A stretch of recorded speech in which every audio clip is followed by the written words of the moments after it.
नमस्कार, FM news देख रहे हैं आप। मैं हूं आपके साथ नेहा वालिया। वक्त हो चला है उत्तर प्रदेश की अहम खबरों का। सबसे पहले बात करेंगे आजम खान की, जो कि जेल में बंद हैं। आज उनकी जमानत पर फैसला होगा। क्या उन्हें जेल मिलेगी या फिर बेल, इस पर सभी की निगाहें होंगी। आपको बता दें कि आजम की जमानत याचिका पर आज सुप्रीम कोर्ट में सुनवाई होगी। दरअसल आजम खान के वकील ने सुप्रीम कोर्ट में अर्जी लगाकर जमानत पर जल्द फैसले का अनुरोध किया था। साथ ही ये भी बता दें कि आजम खान के खिलाफ साल 2019 में सांसद बनने से लेकर अब तक कुल 72 मामले दर्ज है। इसमें से 71 मामलों में उन्हें जमानत मिल चुकी है और सिर्फ एक मामला शत्रु संपत्ति का रह गया है। इस बीच आजम खान के वकील ने सुप्रीम कोर्ट में याचिका दाखिल कर कहा कि इलाहाबाद हाई कोर्ट ने जमानत याचिका पर आदेश सुरक्षित करने के बाद लंबे अरसे से फैसला लंबित रखा है।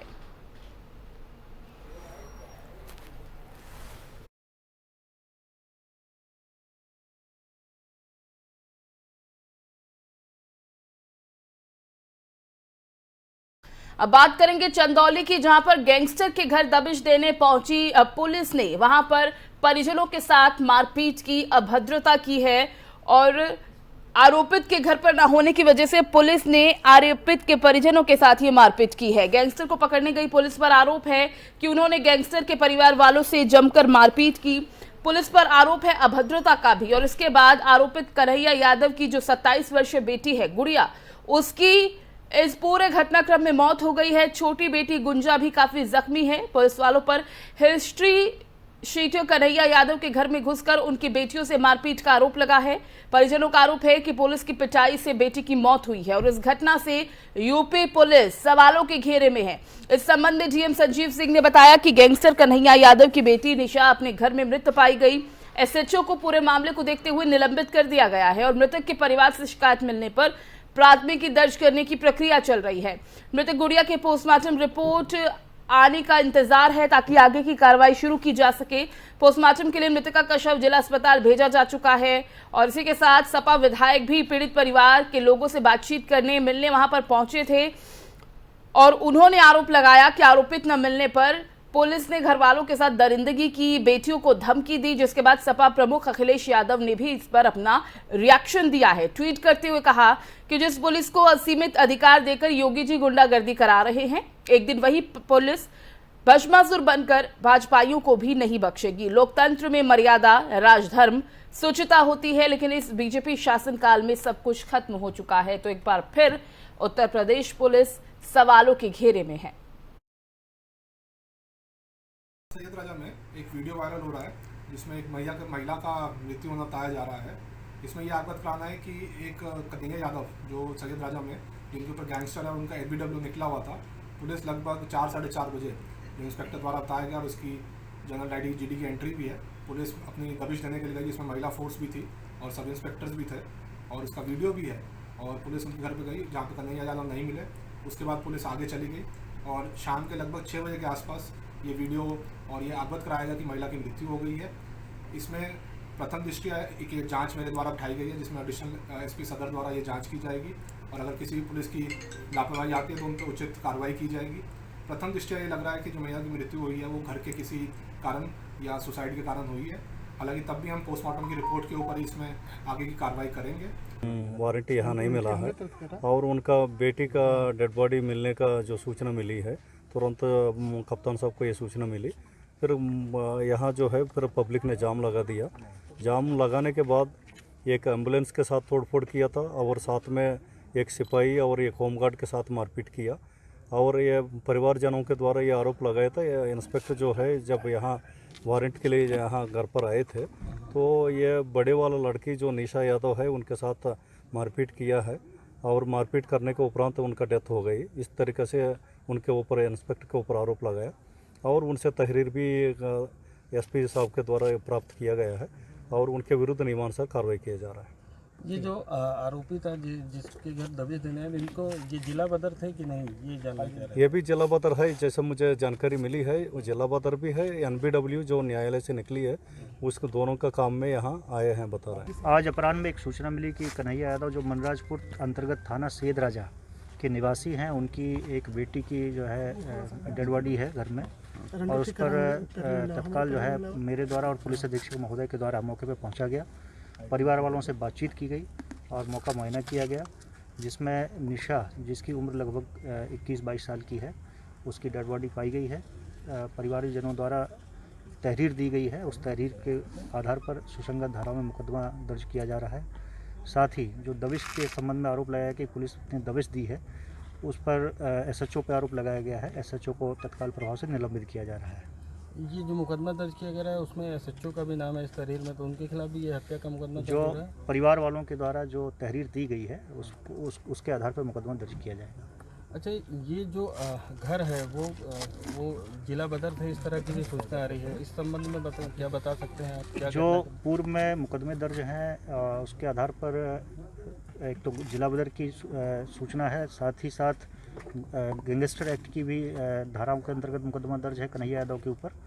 और ये बताया गया कि कन्हैया यादव बनारस में रहते हैं और इस आधार पर जो है पूर्व का जो है उसके आधार पर ये जो है मुकदमे दर्ज हैं। आपको पूछताछ में क्या बताया परिवार के लोगों ने, वो क्या कह रहे हैं? वो इस तरह की बात कह रहे हैं क्या कि परिवार ये लोग घुसे थे अंदर, मारपीट की थी, इस तरह की बात? परिवार वालों के इस तरह के आरोप हैं और उस संबंध में उन्होंने तहरीर दिया है, जिसके आधार पर मुकदमा दर्ज किया जा रहा है। सब पुलिसकर्मी भी घायल हुए हैं, उनका इलाज चल रहा है, क्या स्थिति और कैसे उनको चोट आई?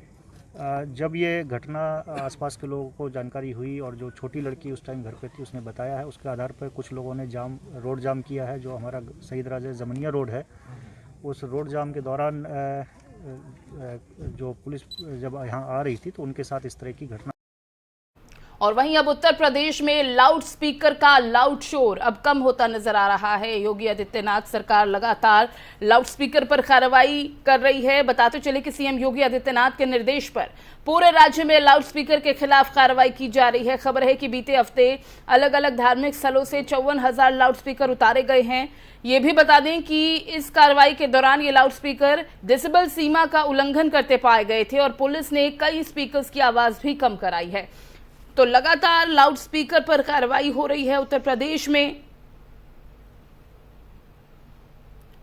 योगी आदित्यनाथ सरकार पहले से सख्त नजर आ रही है।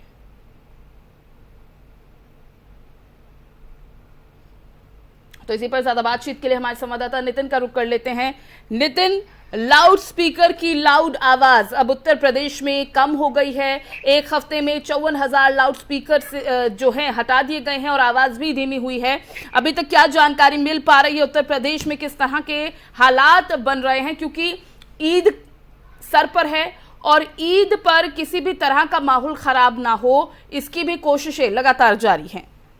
बिल्कुल नेहा जी, आपको बताना चाहूंगा कि लाउड स्पीकर उतरवाने में बरेली सबसे अव्वल पर रहा है। दूसरे नंबर पर अगर बात कर लिया तो मेरठ रहा है। उसके बाद तीसरे नंबर पर वाराणसी रहा, लखनऊ रहा है। चौथे नंबर पर वाराणसी रहा है और पांचवें नंबर पर गोरखपुर रहा है। तो ये कहा जा सकता है कि लगातार जिस तरह से जो लाउड स्पीकर उतरवाने की बात हो रही थी वह कहीं ना कहीं शासन स्तर पर एक काम किया गया है और इसमें डीजीपी मुख्यालय ने शासन को सौंपी भी गई, रिपोर्ट भी सौंपी है, जिनमें आपको बताना चाहूंगा कि कहां पर कितने लाउड स्पीकर उतरे हैं। जहां पर आगे सबसे ज्यादा मैं आपको बरेली में बताना चाहूंगा 16,682 लाउड स्पीकर वहां पर उतारे गए हैं। 17,204 लाउड स्पीकरों की आवाज धीमी करी गई है। वहीं अगर बात कर ली जाए लखनऊ जोन की तो 6,966 लाउड स्पीकर उतारे गए हैं और उनकी आवाज 7,144 लाउड स्पीकर की कम करी गई है। गोरखपुर की बात कर ली जाए तो 5,662 लाउड स्पीकर उतारे गए।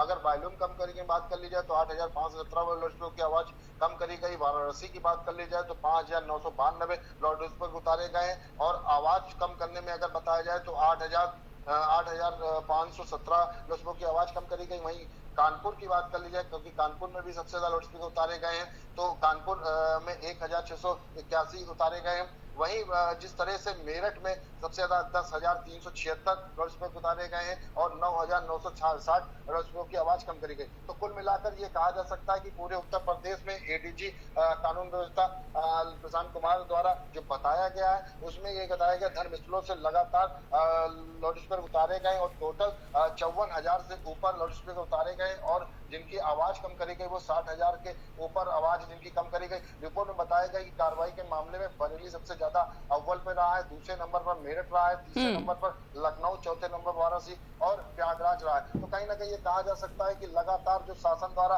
काम किया जा रहा था उस पर काम किया गया, और अब ईद भी है कल, तो देश भर में कल ईद मनाई जाएगी, उसको देखते हुए कहीं ना कहीं काम किया गया। और जो लाउड स्पीकर उतारने का मामला रहा है वह इसलिए क्योंकि बच्चों के एग्जाम भी चल रहे थे और काफी सारी दिक्कतों का सामना करना पड़ रहा था, तो उनको देखते हुए काम किया गया। और पूरे जिस तरह से काम किया गया है उसमें सराहनीय बताया जा रहा है, क्योंकि धार्मिक स्थलों से भी लाउड स्पीकर जितने भी थे, चाहे मस्जिद हो, चाहे मंदिर हो, गुरुद्वारा, सभी से उतारे गए हैं और सभी को एक समान रखा गया है और उस पर काम किया गया। जी नितिन, आप बने रहिए, मैं लौटूंगी आपके पास। और इसी बीच आपको बता दें कि लाउड स्पीकर्स उतारने का काम लगातार जारी है।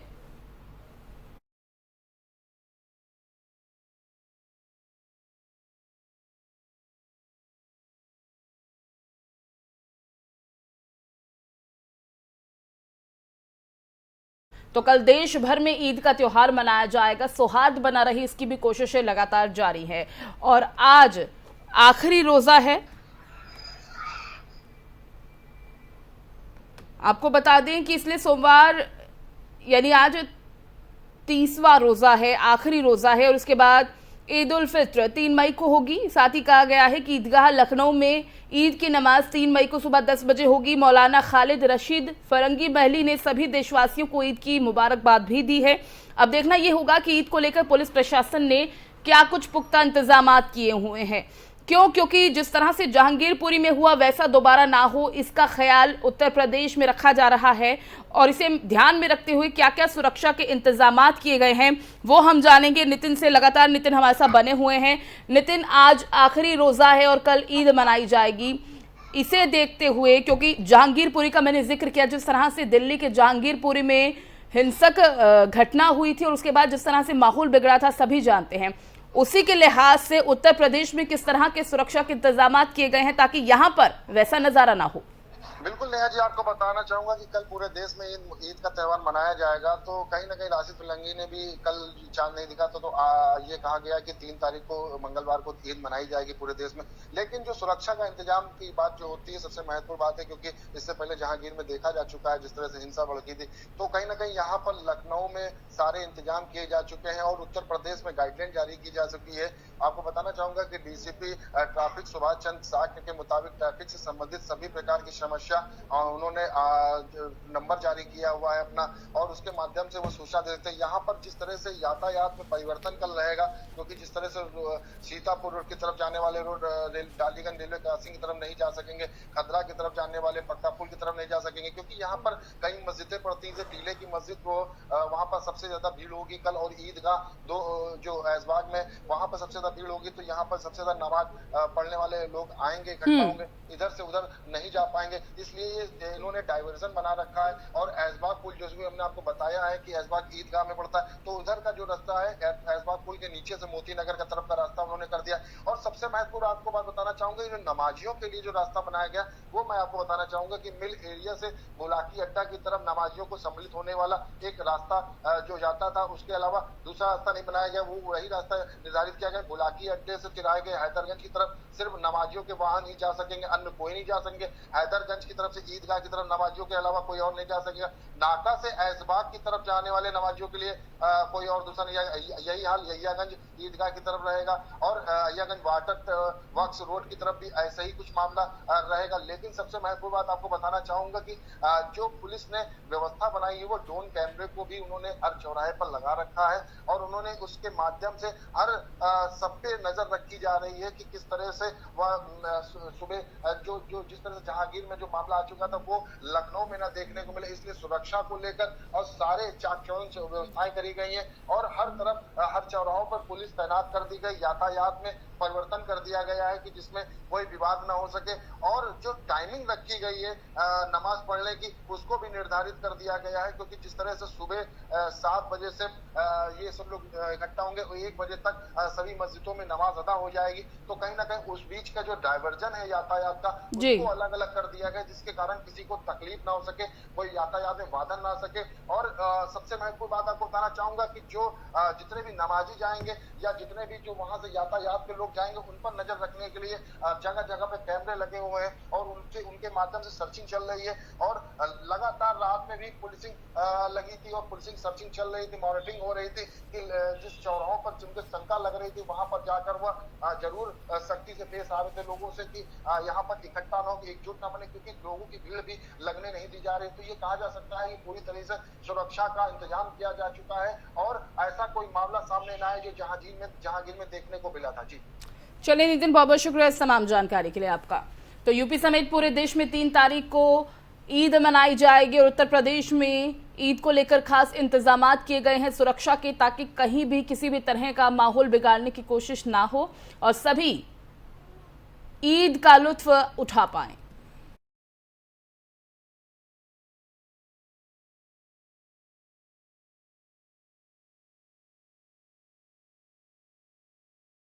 बढ़ते आगे, दूसरी बार उत्तर प्रदेश में अपनी सरकार बनाने के बाद योगी आदित्यनाथ सरकार एक्शन मोड में है। लगातार एक के बाद एक बड़े फैसले लिए जा रहे हैं और इसी के साथ उत्तर प्रदेश सरकार ने बड़ा प्रशासनिक फेरबदल करते हुए रविवार को सूबे के 16 IAS अधिकारियों के तबादले किए हैं। उत्तर प्रदेश के नियुक्ति और कार्मिक विभाग के मुताबिक मनोज कुमार सिंह को APC, संजीव मित्तल को राजस्व परिषद का अध्यक्ष और अरविंद कुमार को अवस्थापना और औद्योगिक विकास आयुक्त के पद पर तैनात किया गया है। अपर मुख्य सचिव राज्य कर विभाग एवं अध्यक्ष राज्य सतर्कता आयोग एवं प्रशासनाधिकरण संजीव मित्तल को राजस्व परिषद का अध्यक्ष बनाया गया है। मित्तल के पास अध्यक्ष राज्य सतर्कता आयोग एवं प्रशासनाधिकरण का अतिरिक्त प्रभार होगा। अपर मुख्य सचिव ग्राम्य विकास, पंचायत राज और राजस्व विभाग मनोज कुमार सिंह को कृषि उत्पादन आयुक्त के पद पर तैनात किया गया है।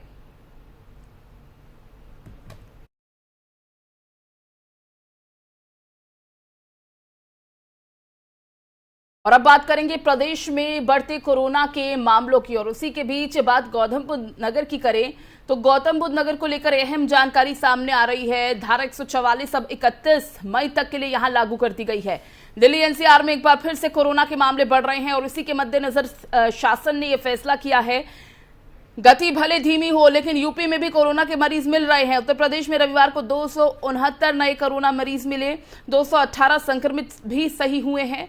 अब प्रदेश में 1587 सक्रिय केस हैं और नए मिले मरीजों में गौतम बुद्ध नगर में 117, गाजियाबाद में 55, लखनऊ में 26 और आगरा में 15 मरीज मिले हैं। अन्य जिलों में 10 से कम मरीज मिले हैं।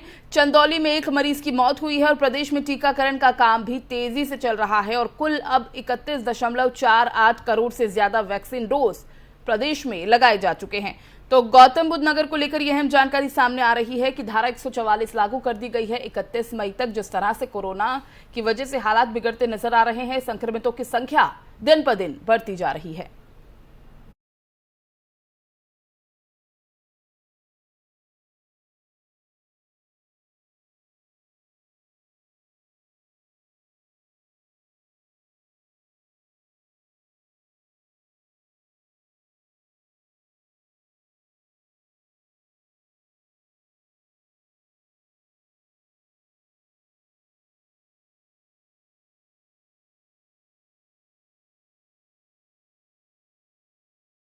और इसी के साथ आपको बता दें कि उत्तर प्रदेश में गोरखपुर में रक्षा मंत्री राजनाथ सिंह ने गोरखपुर विश्वविद्यालय में बच्चों को वर्चुअल माध्यम से जुड़कर संबोधित किया। रविवार को गोरखपुर में दीनदयाल उपाध्याय गोरखपुर विश्वविद्यालय के प्रथम राष्ट्रीय पुरातन छात्र सम्मेलन को उन्होंने संबोधित किया और गुणवत्ता परक शिक्षा हमारा उद्देश्य है, ये कहा उन्होंने। साथ ही ये भी बता दें कि मुख्य अतिथि के रूप में बोलते हुए गोरखपुर विश्वविद्यालय के पुरातन छात्र रक्षा मंत्री राजनाथ सिंह ने कहा कि इसके लिए सरकार प्रतिबद्ध है। अच्छी शिक्षा ही देश को आगे बढ़ाएगी और हर दिन 2 कॉलेज स्थापित हो रहे हैं। इससे गुणवत्ता परक शिक्षा प्राप्त करने वाले विद्यार्थियों की जो संख्या है वो बढ़ रही है।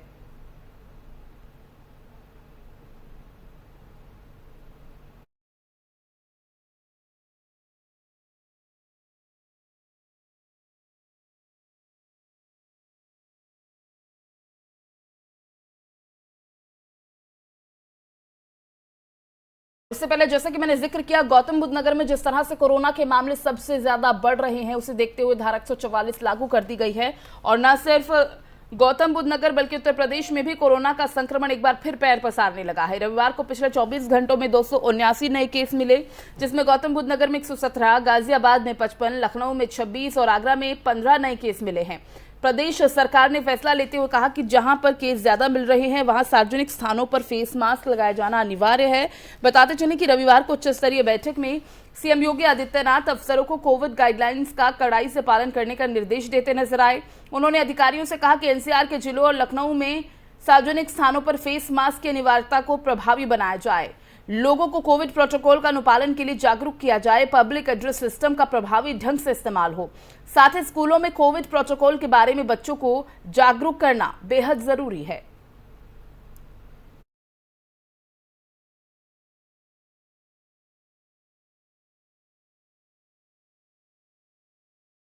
उत्तर प्रदेश में लोग कोरोना की वजह से परेशान हैं, वहीं दूसरी तरफ बात अगर मौसम की कर लें तो बढ़ती गर्मी ने भी लोगों का जीना मुहाल किया हुआ है। गर्मी से लोग परेशान हैं, लेकिन इसी बीच आपको बता दें कि उत्तर प्रदेश समेत देश के कई राज्यों में इन दिनों तापमान जिस तरह से लगातार बढ़ रहा है, झुलसती धूप और गर्म हवाओं के बीच कई शहरों में तापमान 45 डिग्री के ऊपर पहुंच गया है। हालांकि मौसम विभाग के मुताबिक यूपी में भीषण गर्मी से राहत मिलने के आसार अब नजर आ रहे हैं। प्रदेश में ठंडी हवाओं के चलने से तापमान में गिरावट आएगी, लू के प्रकोप से बचाव होगा। आज से 4 मई तक बारिश के आसार बताए जा रहे हैं उत्तर प्रदेश में। तो यानी कि जिस तरह से हालात उत्तर प्रदेश में अभी हैं, गर्मी जिस तरह से अपने चरम पर है, लोग गर्मी की वजह से परेशान हैं, बाहर निकलो तो लू के थपेड़े और अंदर घर में बिजली कटौती, इस वजह से लोग काफी ज्यादा परेशान हैं। लेकिन अब खबर यह है कि आने वाले 4 से 5 दिनों में आपको प्रदेश में गर्मी से राहत मिल सकती है, भीषण गर्मी से राहत मिल सकती है। हल्की बारिश की संभावना जताई जा रही है मौसम विभाग की तरफ से। तो मौसम को लेकर फिलहाल ये बड़ा अपडेट कि प्रदेश में आंधी बारिश का दौर शुरू हो सकता है। अगले 4 से 5 दिनों में आपको गर्मी से राहत मिलेगी।